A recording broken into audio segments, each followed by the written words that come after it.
Voy a definir varios términos. En el ámbito de la psicología, la psiquiatría, todo tipo de términos. El sueño americano lo voy a definir. Voy a hablar también de quién lo popularizó, un historiador estadounidense. Y voy a hablar también de ejemplos en España, de escritores que dejaron huella en la literatura entre los siglos XX y XXI.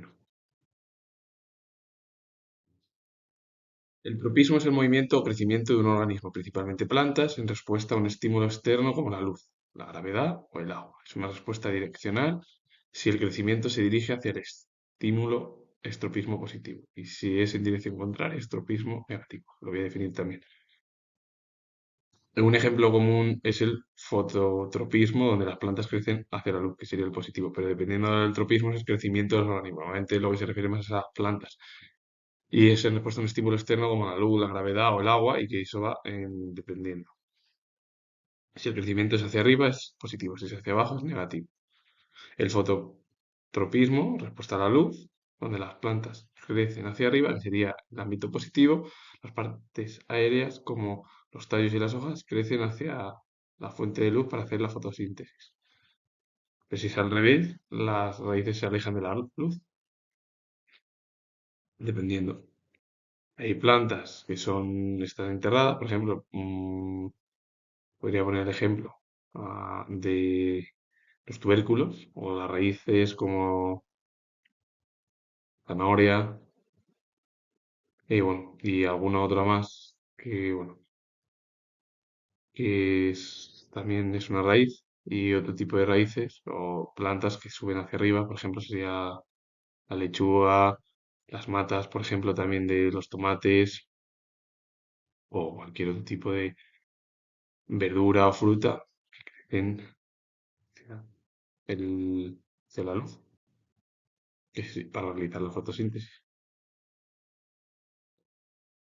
El tropismo es el ámbito de que puede ser positivo si crece hacia la luz, normalmente son las plantas, como he explicado en la segunda diapositiva, o negativo si crece hacia abajo o no va hacia la luz. Igual que el fototropismo, pues si va hacia la luz es positivo, si no va hacia la luz es negativo. Y el geotropismo es igual, o gravitropismo es la respuesta de la gravedad. El positivo es las raíces crecen hacia abajo, en dirección a la gravedad.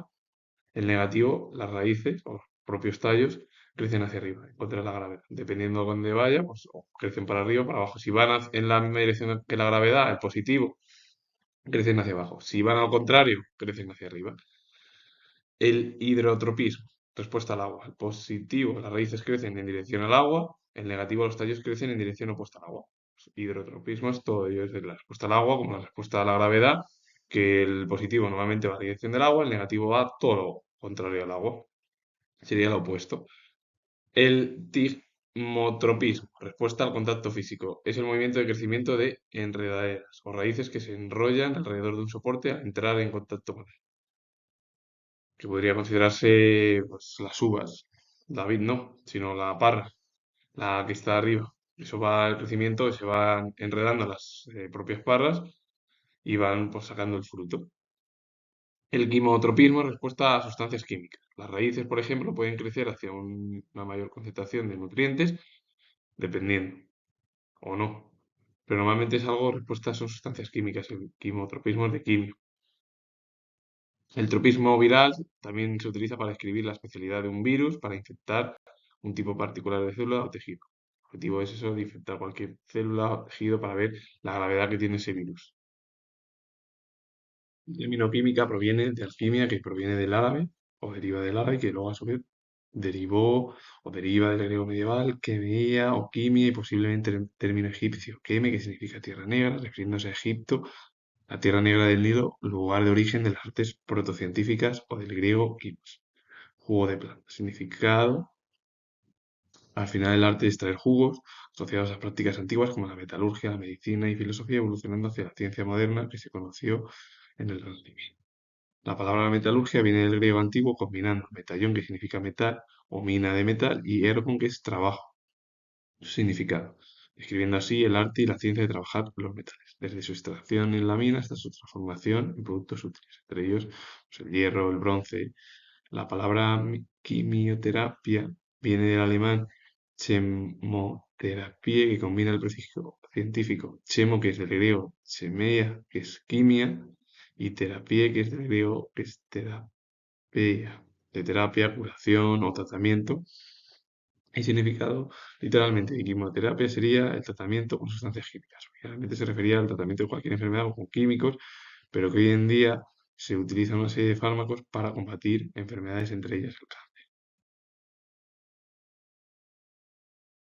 La palabra ganadería viene del latín ganatum, que significa riqueza o bienes, refiriéndose a los animales como patrimonio y se forma con el sufijo ería, que indica conjunto. Sobre ganado, que se viene también de ganato, deriva de la raíz indoeuropea que dio origen a ganar, adquirir, poseer.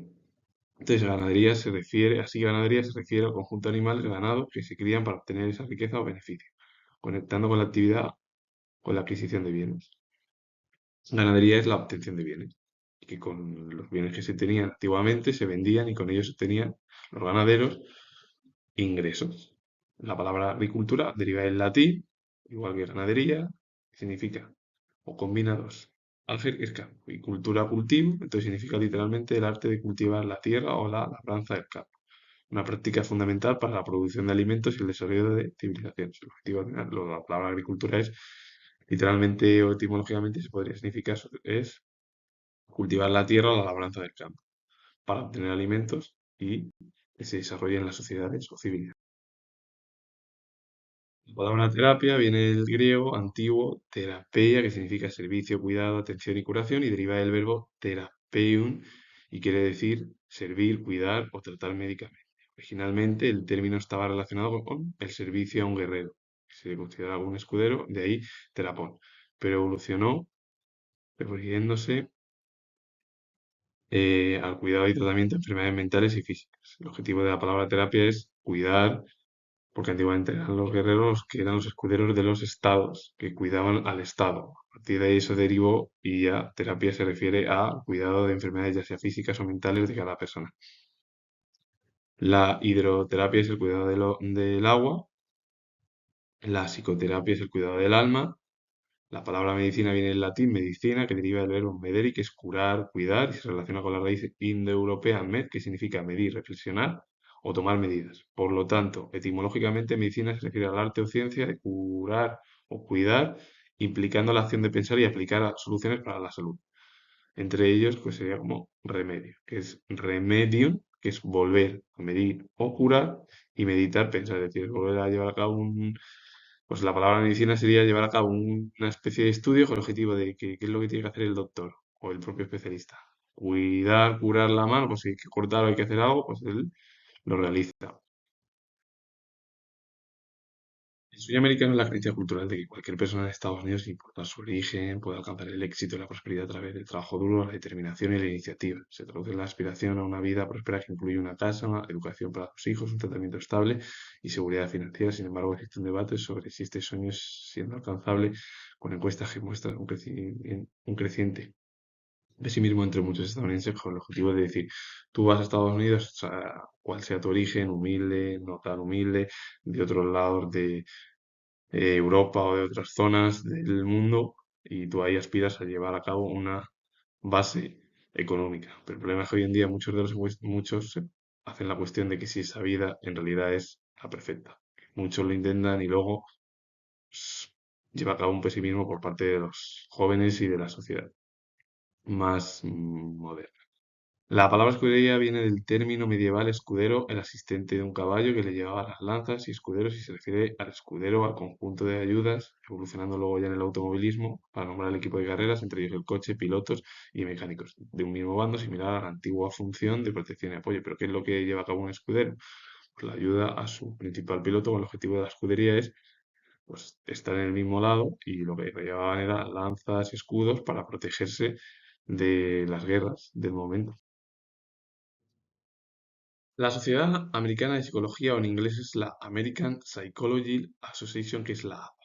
Es la principal organización científica y profesional que representa la psicología en Estados Unidos y la mayor asociación de psicólogos del mundo. Su objetivo al final, o este tipo de asociación, el objetivo que tiene es promover la psicología como ciencia y profesión. fomentando la investigación, la educación y el bienestar humano. La APA desarrolla contenidos para la investigación en psicología, publica en revistas científicas y establece guías de tratamiento, entre ellas el Manual Diagnóstico y Estadístico de los Trastornos Mentales, considerado en realidad un producto de lo que es la Asociación Americana de Psiquiatría, que voy a hablar ahora mismo de ella, influyendo además este tipo de asociaciones o este tipo de asociación en el ámbito global. Porque el objetivo de la Sociedad Americana de Psicología es llevar a cabo una organización científica y profesional por parte de los profesionales y que su objetivo es que la psicología se convierta en ciencia y profesión, se fomente la investigación, la educación, el bienestar humano para llevar a cabo una serie de desarrollos y que las personas puedan vivir y que los trastornos mentales, bueno, pues los puedan ir solucionando a través de una serie de herramientas o medicación, por ejemplo. La Asociación Americana de Psiquiatría es la asociación médica más antigua y una de las más grandes del mundo que representa la psiquiatría en el mundo anglosajón, Estados Unidos, Canadá y otros países, sobre todo Estados Unidos y Canadá, porque fueron colonias, aunque hoy en día Canadá, Nueva Zelanda, Australia pertenecen a la Commonwealth, que siguen, bueno, de verdad son independientes, pero bueno, pertenecen a ese tipo de organización. La misión de la Asociación Americana de Psiquiatría es garantizar el acceso a un diagnóstico y tratamiento psiquiátrico de calidad, y su labor abarca el diagnóstico, tratamiento, prevención e investigación de enfermedades mentales. La APA también publica en la revista científica, que es The American Journal of Psychiatry, que es la AJP, una de las más influyentes del campo, pero tanto la Asociación Americana de Psiquiatría como la Asociación Americana de Psicología son dos organizaciones, o mejor dicho, dos asociaciones importantísimas con el objetivo de llevar a cabo estudios para tratamientos, investigaciones, prevenciones para que los pacientes puedan tener una vida lo mejor posible o una vida pues más mejorable. El automatismo se refiere a la cualidad de una acción o mecanismo que se desarrolla por sí solo a la ejecución inconsciente de actos. En ingeniería, por ejemplo, se usa para describir sistemas automáticos que funcionan sin intervención humana, como es la automatización industrial, que la voy a definir detrás del término automatismo. En biología o psicología describe las acciones involuntarias, reflejos o procesos del cuerpo, el latido del corazón que se produce sin control consciente. En el arte se refiere a la expresión del subconsciente de la creación artística, dependiendo cómo entendamos el automatismo, si lo llevamos a cabo, porque al final el automatismo es una acción o mecanismo que se desarrolla por sí solo o una ejecución inconsciente de actos. Si es en el ámbito de la ingeniería, de la ciencia, la tecnología, pues se lleva a cabo a través de sistemas automáticos que funcionan sin la intervención humana, que eso sería la automatización industrial. Si es en el ámbito de la psicología y la biología, son las acciones involuntarias, los reflejos, los procesos del cuerpo. El corazón funciona sin necesidad de que se mueva él solo, pues sin control consciente. Y luego ya en el ámbito artístico sería ya la expresión del subconsciente, la creación artística, lo que nosotros pensemos, lo llevamos a cabo y lo realizamos en obras como los intelectuales, lo que se piense cada persona. Y la automatización industrial, cuando se ponen en marcha sistemas y tecnologías que permiten llevar a cabo tareas y procesos de forma automática, como he explicado anteriormente en lo de ingeniería dentro del automatismo, sin una intervención directa del ser humano. El objetivo de ahí es que esas máquinas funcionan sin que el ser humano intervenga. El periodismo científico es una especialidad que actúa como puente entre la ciencia y la sociedad, investigando, interpretando y comunicando de forma rigurosa y sencilla descubrimientos, avances y tendencias en el ámbito científico y la tecnología a un público general para fomentar una cultura científica y ayudar a la toma de decisiones informadas, luchando contra todas las desinformaciones y destacando cómo la ciencia impacta la vida diaria. El objetivo del periodismo científico es unir la ciencia y la sociedad para llevar a cabo investigaciones, interpretaciones, comunicaciones de forma muy rigurosa y sencilla, descubrimientos a través de esos avances y tendencias de ciencia y tecnología a un público general, con el objetivo de que se fomente ese ámbito cultural científico para ayudar a la toma de decisiones que tengan buena información y se luche contra la desinformación. Porque todo ello, al final, la ciencia impacta. Y a veces se dice que la ciencia falla, puede fallar, y lo comento yo siendo historiador, pero es raro, porque la ciencia tiene un 99% de efectividad.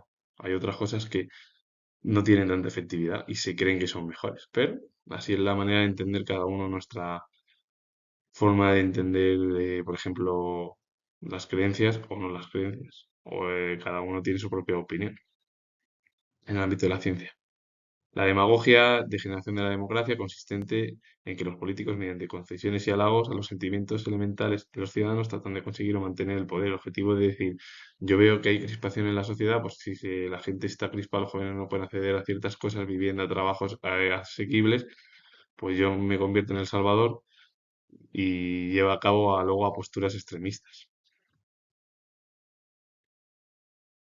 James Truslow Adams fue el que diseñó el término sueño americano, que lo he explicado anteriormente, en el cual si vas a Estados Unidos, da igual sea tu origen, que si trabajas duro y haces todo, tienes una casa. Pero el problema es que hoy en día hay mucho pesimismo en torno a ese término, porque él fue historiador, James Truslow Adams, historiador y escritor estadounidense, fue autor independiente que ayudó a popularizar la última erudición sobre la historia estadounidense y su historia de Nueva Inglaterra en 3 volúmenes.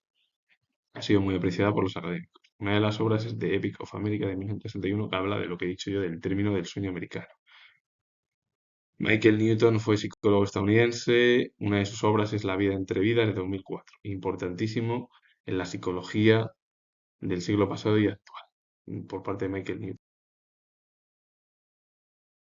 Muchos ejemplos en España, aunque Horacio Vázquez Rial fue hispano-argentino.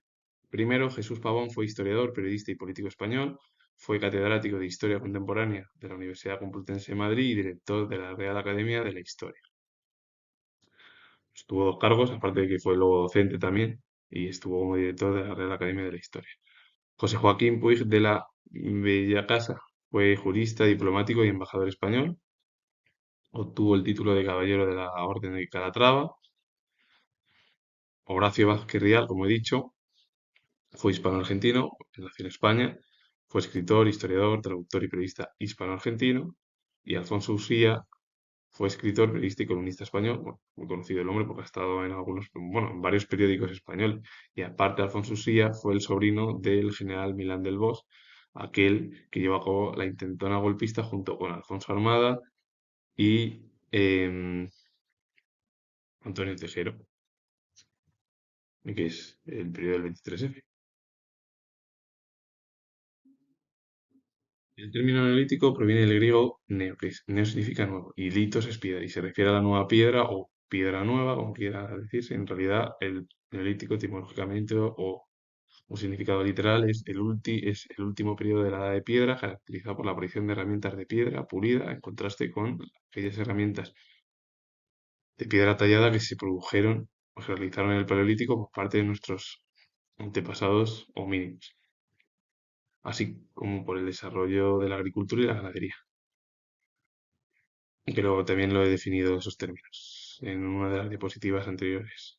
El término paleolítico viene del griego palaois, que significa antiguo, litos piedra, significando, o su significado literal es edad de la piedra antigua o piedra antigua. Este término fue acuñado por el arqueólogo británico John Luke, que voy a hablar de él en 1865, naturalista. Fue, aparte también de arqueólogo, para describir la etapa más larga y remota de la prehistoria, caracterizada por el uso de herramientas de piedra tallada, en contraste con lo que sería el neolítico, que serían las piedras de pulidas, porque son más sofisticadas. Pues neolítico, paleolítico es piedra nueva, piedra. El neolítico es piedra nueva y el paleolítico es piedra antigua. Punto. Uno era el comienzo de la prehistoria, el neolítico es lo que se produjo con el asentamiento y el comienzo de la agricultura, la ganadería y bueno, los asentamientos que es pues hace 1000 años en el periodo del Holoceno. Lamarck y Darwin, o bueno, Charles Darwin y Lamarck fueron dos de los principales naturalistas de finales del siglo XVIII y del siglo XIX. La palabra darwinismo forma parte del apellido del naturalista británico Charles Darwin o Darwin, el sufijo que es doctrina o sistema, y se refiere al conjunto de teorías sobre la evolución de las especies por selección natural que propuso el propio Darwin. El término lamarquismo deriva del apellido del naturalista francés Lamarck, el cual propuso una teoría evolutiva que explicaba que las especies cambian con el tiempo a través de la herencia de caracteres adquiridos por el uso o desuso de órganos, adaptándose al medio ambiente, siendo un préstamo del francés Lamarckis. Pues algo parecido. Lo que dice Lamarck en realidad en su teoría es que las especies van evolucionando y van perdiendo ciertos órganos. o ciertas estructuras. Y Darwin lo que te habla es la teoría de la evolución de las especies, las que sobreviven a los cambios, pues son las más resistentes. Las otras, pues se extinguen. John Lubbock fue naturalista británico, primer barón de Aberystwyth y miembro de una familia burguesa acomodada. A los 15 años ya estaba trabajando en la empresa familiar del banco, es decir, una empresa bancaria familiar, y a partir de ahí adquirió una formación científica en gran parte autodidacta. Tuvo pasión por las ciencias naturales, surgió por el hecho de tener como vecino a uno de los principales naturalistas de la cultura anglosajona y más importantes de la historia de las ciencias naturales, como fue Charles Darwin, con el que mantuvo una estrecha colaboración de amistad hasta la muerte del insigne naturalista. Una de las obras que realizó, dos, es Tiempos prehistóricos de 1865 o en inglés Prehistoric Time, y él fue casi, bueno, Lamarck, Darwin, John Lubbock y otros tantos ya, porque John Lubbock fue ya posterior ya a Darwin y luego la estrecha relación que tuvieron porque fueron hasta amigos, hasta que Darwin pues ya falleció y él, bueno, pues siguió y llevó a cabo pues también estructuras en el ámbito del naturalismo y de la ciencia. Así que con ello finalizo. Comentar que soy historiador, si os gusta este vídeo, con el último ejemplo y el resto que son em, definiciones o conceptos, darle a like, suscribiros, comentar, repito, nuevos historiadores y nos vemos en el próximo vídeo.